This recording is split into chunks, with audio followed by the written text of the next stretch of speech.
Hello, everyone. I'm Kyle Kramer, the Earth and Spirit Center CEO. I'm joined today with great pleasure by our instructor, Ann Borders. Hello, Ann.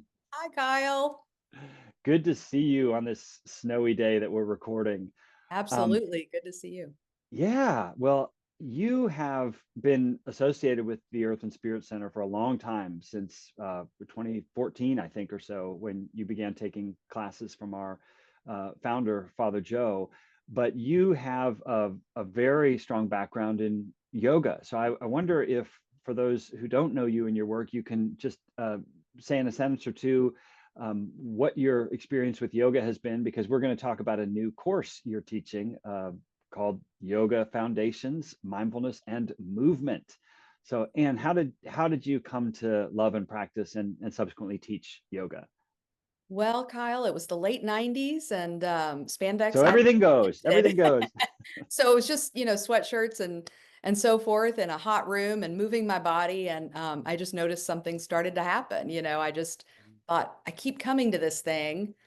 It's really hard and I feel so relaxed. And what's happening? And it was something that I noticed that was happening alongside the movement. And it was just, this invitation that kept drawing me back in. And so, yeah, I've been practicing ever since. I've been teaching, um, gosh, probably since 2006. I did my training at Yoga East in 2013 and have since become a 500-hour experienced teacher. So I can teach other teachers and so forth. But just have a great love of sharing yoga and yoga as a whole umbrella. So not just yoga movement, but actually the philosophy of yoga, the larger, the eight limbs of yoga, the sort of yogic path, if you will, which includes philosophy, breath work, and some other things, meditation, mindfulness.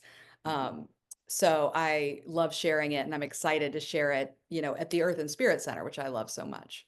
Yeah, well, I personal testimony here, two observations. One, while I've not taken a full course from you, you have been so kind to give me some individual instruction, because I practice yoga badly, but I do practice it.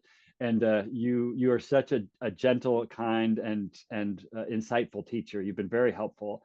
And the other thing I want to observe and appreciate about you and this material is that, I mean, some folks look at yoga incorrectly as being just all about physical movement. It's a form of exercise and, being at the gym equivalent.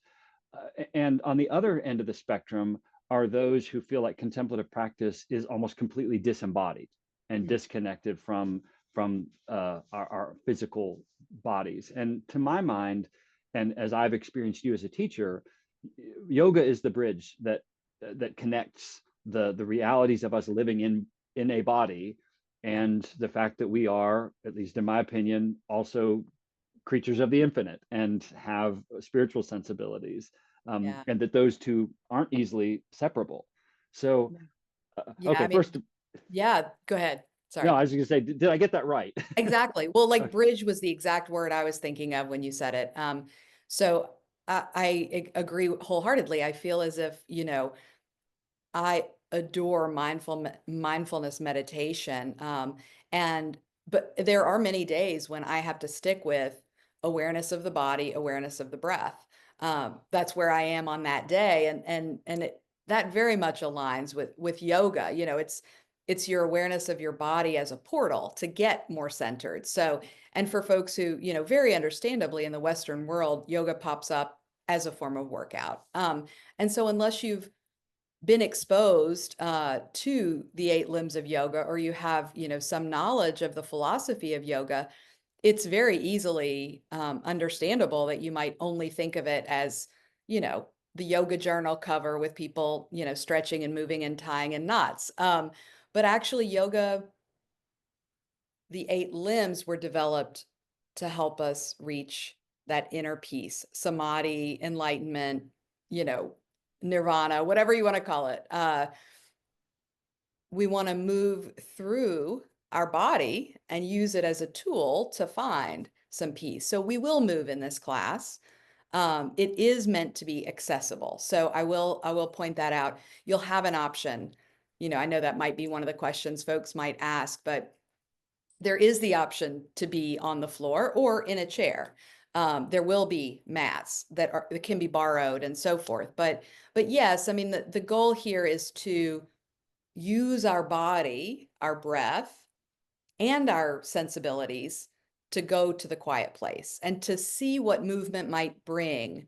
You know, may it deepen our practice? Might it change our practice? Might it be a tool that we can use on a day when sitting still is not going to work? Because we all have those days.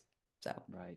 So if I'm hearing you rightly, there are no like physical prerequisites for this course. There are no prerequisites in terms of prior experience, either with right. yoga or meditation. Is that right? Correct. I mean, I would say, you know, if you have questions about, let's say, you know, joint replacement. So if you have questions about, you know, accessibility concerns, you can obviously you can reach out to me. I'm more than happy to talk with you. My goal is to make it very accessible. So if you can sit in a chair, then you should be good. If you can sit on the floor, I'm going to certainly offer that. So if that feels comfortable, there's zero pressure to do that. I would say the only restriction that I know of is if you have a detached cornea, you should not do yoga. That's the only one that I know. So, Okay. Well, okay. hopefully there are not too many detached cornea folks viewing this Oh, no. video. Well, we have had you teach this before to great review, and as I said earlier, just a wonderful bridge between the sometimes more neck up approaches that folks have encountered at the Earth and Spirit Center, and on the other end, we're not training gym rats either. So.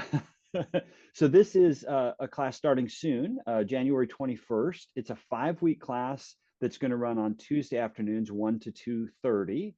And folks can learn more at our website, earthandspiritcenter.org, by also clicking a link that will accompany this video. So again, Anne, we're thrilled to have you back on the mat or on the chair or however you're going to be teaching.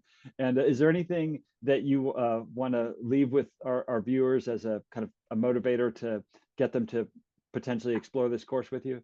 I just really want to encourage folks who, you know, if you've been nervous to dip your toe in the movement aspect of yoga or mindfulness, I would love to see you. And likewise, to my friends who are yoga folks, I would love to invite them because there are many folks I talk to who want to know more about the philosophy, the the underpinnings, if you will. And so I really do try to go to breath work and gazing and some complementary practices and some quotes and some wisdom teachings that can help enrich the movement. So if you're a yoga person, you know, I'd encourage you to come for the philosophy. So Wonderful. Well, again, deep gratitude, bow of gratitude to you, Anne, thank, for putting this class on again. And we hope to see all of you viewers soon. Thanks so much. thanks, Kyle.